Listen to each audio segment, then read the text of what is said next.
This is how to repair your shift shaft. First, we're going to give you the ways not to repair your shift shaft.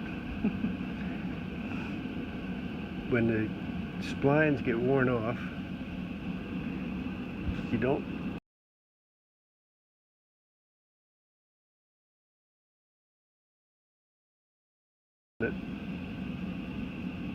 and put a pin in there. It's not the way to fix it. And you certainly don't weld your shift lever on, because then when you have to take the case off, you can't. So what you do is you take the shift shaft out, you send it to us, and you start all over with the new shaft and the new shift lever, and keep the bolt tight, and you'll never have to send it back.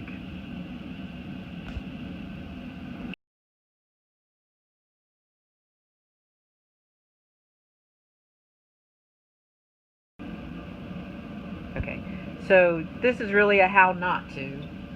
And why do they need to send it to you? Why can they not do this themselves? Is it require special equipment, special machining?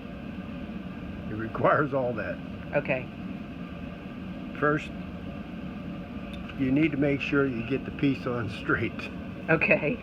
If you get it on crooked, then it's not going to go through the case and you won't be able to shift gears. Okay. So you need a lathe to cut this off so you get a nice square thing. You need to cut this to fit properly. You need to put it inside. You're going to cut this off and you're going to put a hole in it. And you're going to cut this with a pin so that we match up. They're perfectly in line. Then we weld it so it stays that way. Then we have to clean the weld off so that it'll go through the case. Okay, so that requires a lot of specialized mechanical expertise. Yes.